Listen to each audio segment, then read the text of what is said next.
Hindi lang po pag-aaral yung binigay sa amin, pati po talaga financial para po talaga malalong mapagyaman namin yung aming nalalaman. Marami po talaga mga nagsasabi. Sabi nga nila sa amin, yan yung pera na yan, dapat binigay na lang sa inyo. Sabi ko hindi po, pinagkatiwala po sa amin kung kailangan namin ibalik. Kasi hindi namin alam, papalago namin, kung kailangan pa namin na kumuha, makakakuha kami. Baga sa ano sa amin, tiwala lang po nung nagpapautang sa amin. Babayad tayo ngayon sa foundation, pero kailangan, bago din siguro matapos, maibalik nyo rin yung mga renewal nyo para rin natin maipapasok yun. Sa open account? Sa open account.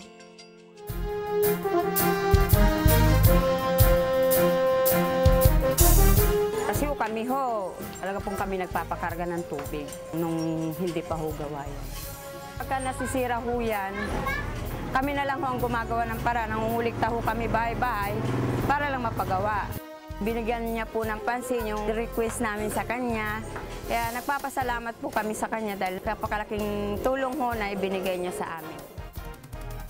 Ang inihahandog po ay wagas at tapat na paglilingkod sa ating bayan. Sana nga po masubukan ninyo ako at bigyan ninyo ako ng pagkakataon na maipakita ko naman po kung paano po manilbingan si Linabel Villarica.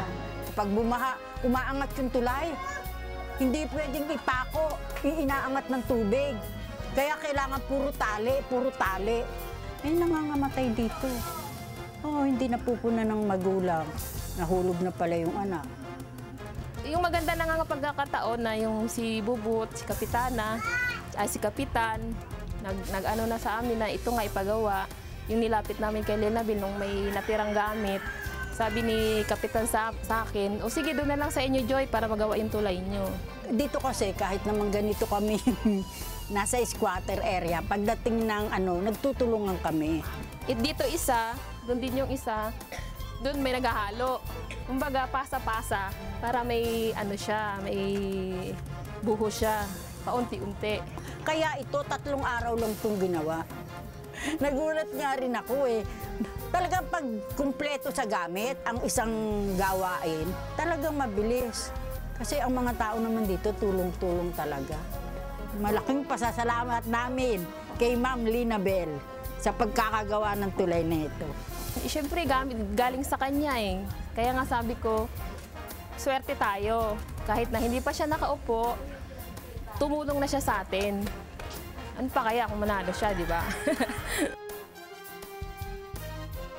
Ang bayan po kasi ng Obando ay malapit sa dagat, kaya sa tuwing magkakaroon ng high tide, pinapasok itong ating paralan sapagkat po ang ating paralan ay nakapaligid sa tubig, nag-i-stay na yung tubig.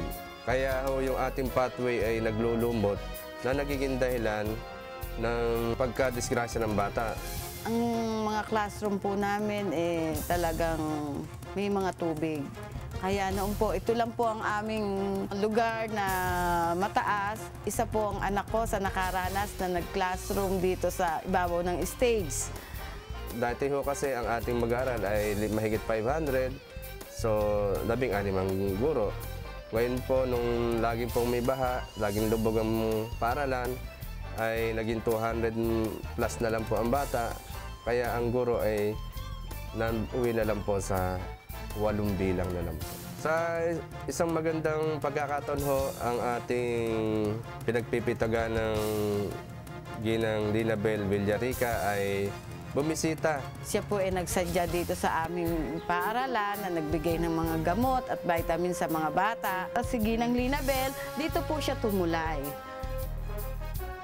Ito pong aking tinutuntungan, ito po ang ibinigay sa amin ni Ginang Villarica na 10 dump truck na panambak.